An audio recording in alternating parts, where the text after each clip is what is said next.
Mapagpalang araw po sa inyong lahat. I'm Brian Ace Mendoza and this is my daily devotion for today, August 27, 2024. Now atin pong itutuloy ang ating series about po sa 7 marks of a healthy family at ang topic po natin ngayong araw ay about communication, open and safe environment.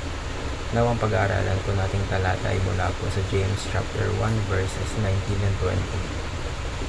Sabi po dito, my dear brothers and sisters, take note of this.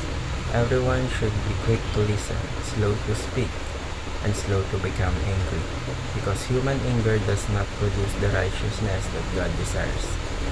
Sa Tagalog po, unawain ninyo ito, minamahal kong mga kapatid.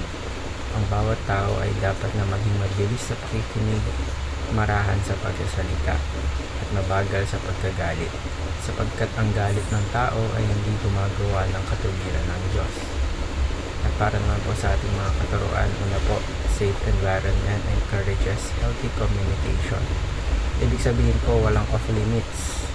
Kung ano yung nararamdaman mo, pwede mong sabihin na walang pag-judge sa'yo or hindi ka papagalitan. Safe environment at kapag ganyan po ang ating pamilya, it encourages healthy communication. We can freely express ourselves.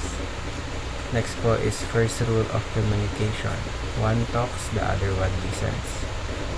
In order to have a good communication, kailangan meron nagsasalita at meron din pong nakikinig. Kasi kapag pareho pong nagsasalita at walang nakikinig, it will result in chaos. You will destroy your relationship. Hindi po pwedeng dalawang sabay na nagsasalita. And lastly po is open line communication develops and heals relationships. Sa family po, dapat ang relationship open line. Ano pong meaning nun? Dapat wala pong off limits. Kasi kung hindi po sa tahanan, saan pa? So open communication, open line communication develops and heals relationships.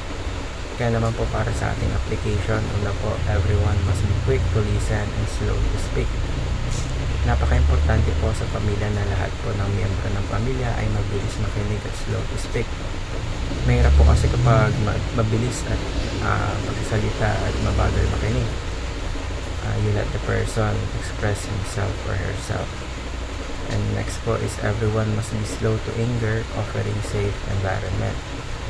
Ang bawat miyembro po ng pamilya ay dapat mabagal sa pagkagalit. Huwag mong unahin ang galit. Again, sa communication po, kailangan merong pakinggan yung unang nagsalita and you let them express himself or herself. And lastly po, everyone must commit to make everyone feel safe, heard, and understood.